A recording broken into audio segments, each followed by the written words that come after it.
Hey, salut à tous, c'est Justine et bienvenue pour une nouvelle vidéo. Et aujourd'hui on va défoncer de sacrées bonnes idées reçues, Jeannette. Alors j'espère que vous êtes prêts. Générique.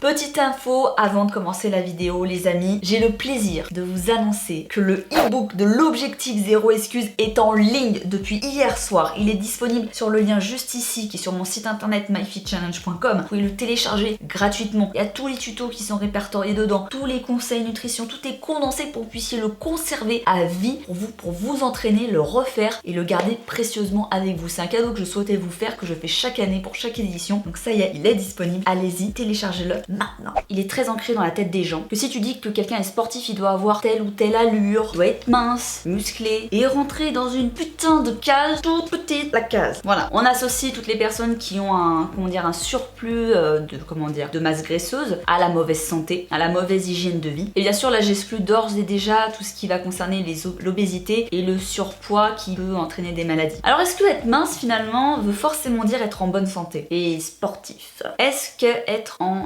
surplus graisseux veut dire qu'on est en mauvaise santé? On va remettre, Jeannette, 2-3 petites choses à leur place, histoire de distribuer quelques claques. Parce que c'est dommage, je vois beaucoup de gens, que ce soit sur les réseaux ou même dans le milieu du sport, se perdre et totalement oublier ce qui est essentiel. Ou à vouloir tout confondre, tout englober et rester dans des idées un peu trop ancrées. Ça va créer de l'incompréhension entre les personnes et surtout beaucoup de frustration. Pour commencer, pour moi, un corps fit, c'est un corps sain qui est en pleine forme, être en forme. Un corps qui est lié finalement à un style de vie, un corps athlétique qui n'est pas pour autant un corps d'athlète de haut niveau. Attention, on y reviendra après. C'est pas non plus le corps forcément de celui qui va pratiquer le bodybuilding à haut niveau et monter sur scène sec comme never. Alors comment on va déterminer ce que c'est qu'un corps sain? Être considéré comme gros, donc je mets bien des guillemets au mot gros bien sûr, le but c'est pas de vexer qui que ce soit, qu'à avoir un excédent de masse graisseuse. C'est surtout ça qu'on va dire parce qu'en soi vous savez bien que le poids en fonction de son évolution sportive, ça va être un indicateur quand on veut mesurer sa perte de poids ou sa prise de poids, mais en soi c'est pas une fin en soi. Donc on va vraiment parler de masse graisseuse. Donc quelqu'un qui est considéré comme gros et quelqu'un qui a un surplus de masse graisseuse. Je vous le dis, non, l'aspect physique seul ne détermine pas la bonne santé de quelqu'un. Et il est là le danger. On peut être en bonne santé, voire en meilleure santé en ayant quelques kilos de masse grasse en plus que quelqu'un de naturellement mince. Être en bonne santé finalement ça va vraiment dépendre de votre style de vie, de votre activité physique. Si vous en faites bien sûr c'est mieux, ça fait forcément partie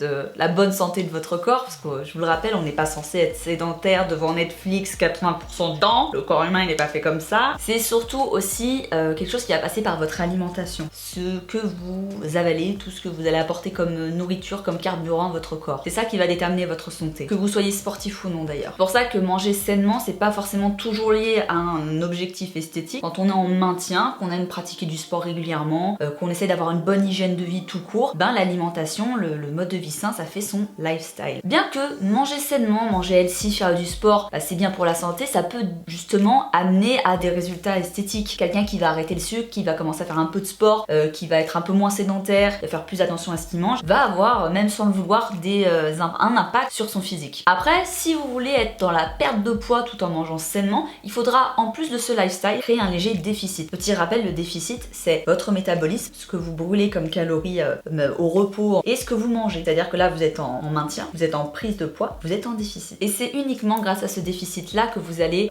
perdre du poids, perdre du gras, etc. Donc on peut très bien manger sain sans forcément calculer ses macros, ni peser ses assiettes. Ça va vous amener peut-être soit à stabiliser, soit parfois à reprendre un peu de poids si vous calculez vraiment pas que vous mangez des trop grosses quantités. On va prendre du coup deux exemples pour étayer cette vidéo. On va prendre l'exemple d'une personne A. L'exemple A. Une personne qui a quelques kilos de tissu graisseux, de masse graisseuse en plus. Cette personne mange de bons aliments, sainement, équilibrés. Elle est juste en excédent de calories. Elle fait peut-être 2 ou 3 cheat meals, ce qui l'amène à avoir une masse graisseuse un peu plus importante. Elle fait du sport, il ou elle fait du sport 2 fois par semaine, voire 3. En tout cas, elle a une activité sportive et elle a peut-être, cette personne a un métabolisme plutôt lent. On va voir maintenant le cas de l'exemple numéro 2, l'exemple B, d'une personne qui est naturellement mince, qui est née comme ça, qui a un métabolisme rapide, qui a des facultés génétiques, on va dire, avantageuses et qui ne fait pas du tout attention à ce qu'elle mange ou à ce qu'il mange. Ils vont manger énormément de gras, de sucre, de fast-food, de produits industriels, mais comme ça n'a aucun impact finalement normalement sur leur physique, ils se disent bah je suis tranquille. L'individu A, malgré son excédent de masse graisseuse, sera en meilleure santé et beaucoup plus fit et sain que la personne B. Et pourtant esthétiquement, on aurait tendance à dire que la personne B est plus fit et plus saine que la personne A. Donc moi ça me fait doucement rire les gars sur Instagram ou les meufs et qui sont restés fixés dans leur tête sur ceci, c'est-à-dire une athlète bikini olympique qui ne représente pas la majorité des pratiquants,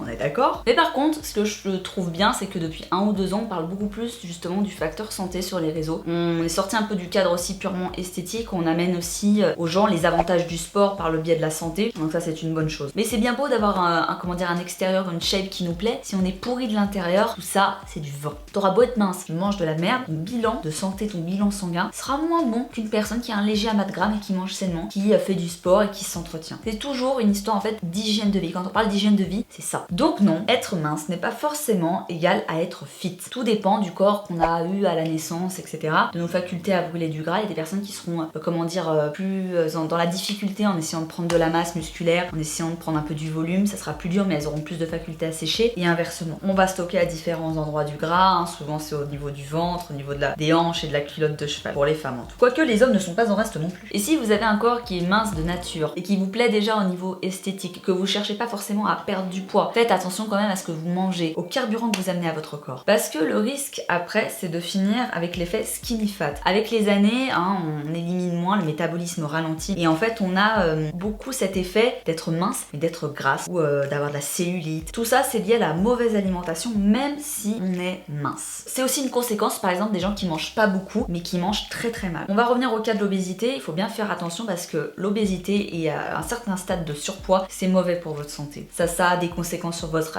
articulation, sur vos bilans sanguins, sur tout ce qui est arthrite, toutes les maladies cardiovasculaires, sur votre souffle, sur votre énergie. Ça a des conséquences sur le long terme. Ne vous faites pas avoir s'il vous plaît par une certaine partie de la vague body positive qui vous incite à à vous assumer en continuant à mal manger. C'est vraiment dommage, je trouve, que ce soit dans un extrême ou dans un autre, on associe le plaisir ou le fait de vivre sa vie forcément à l'alimentation. Non, vous n'êtes pas obligé de manger des burgers tous les jours pour être heureux, épanoui et bien dans vos baskets. Et à l'inverse, le fait de manger healthy, sain ne veut absolument pas dire se priver. Je suis la première Jeannette à kiffer les apéros, le champagne, les mojitos, les sushis, les tacos, les pizzas. Donc voilà, le surpoids est dangereux pour la santé, ce qui n'est pas forcément le cas pour un léger excédent de masse graisseuse. Les deux sont à bien distinguer. Et d'ailleurs, le surpoids, même si vous mangez sainement, équilibré comme je l'ai présenté tout à l'heure, ça aura un impact négatif sur votre santé. Dès le moment où vous avez dépassé un certain stade en fait de poids, de kilos vis-à-vis de votre morphologie, j'entends, c'est dangereux pour votre santé. Il faut bien appeler un chat, c'est pas des gros mots que de le dire, c'est une réalité. Ça veut pas forcément dire si vous êtes dans ce cas-là que vous êtes une mauvaise personne, c'est juste que il faudra prendre conscience qu'il faudra peut-être faire un peu de sport, manger un peu plus sainement. Ça voudra pas forcément dire que vous allez viser d'être mince, musclé, de ressembler à une fit girl ou à telle personne que vous idolâtrez peut-être. Ça veut juste dire baisser en poids, manger mieux pour le facteur santé. J'insiste bien sur ce point. Dans tous les cas,